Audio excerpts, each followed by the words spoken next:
वंदे मातरम शेतकरी मित्रांनो, आपण आज आहोत पुणेमध्ये, पुणे मोशीमध्ये. आपण कृषी प्रदर्शनाला भेट द्यायला आलो. इथं आपल्याला भेटलेत कोल्हापूरचे ही नामांकित ब्रँड आहे जे इंडियन लेवलला काम करतात, गो सेवा ॲग्रो इंडस्ट्रीज. आणि याची मिल्किंग मशीन आपण स्वतः वापरतोय. याच्याबद्दलचा अजून माहिती आपण या मॅडमच्याकडून घेणार आहोत.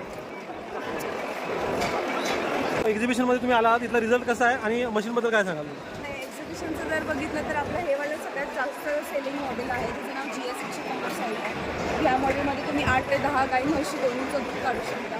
त्यामध्ये तुम्हाला खूप मोठा जी आहे ती आपली 11 HP 300 LPMचा पंप आणि 25 लिटरचा स्टेनलेस स्टील 30 वॉटरचा कॅन आहे. 1 वर्षाची वॉरंटी आहे. तुम्हाला सर्व्हिस देखील भेटेल. कोल्हापूरमध्ये आपलं ऑफिस आहे आणि पुण्यामध्ये मेन आपलं हेड ऑफिस आहे. त्यामुळे मॅन्युफॅक्चरिंग. आता एक्झिबिशनचा रेट म्हणून आमच्या प्रेक्षकांसाठी काय तुमची स्पेशल ऑफर वगैरे आहे? जर एक्झिबिशनचा रेट म्हणलं तर तुम्ही आपली कुठलीही मशीन घेतलं तर त्याच्यावर तुम्हाला 1000 रुपयाचा डिस्काउंट. थँक्यू, धन्यवाद.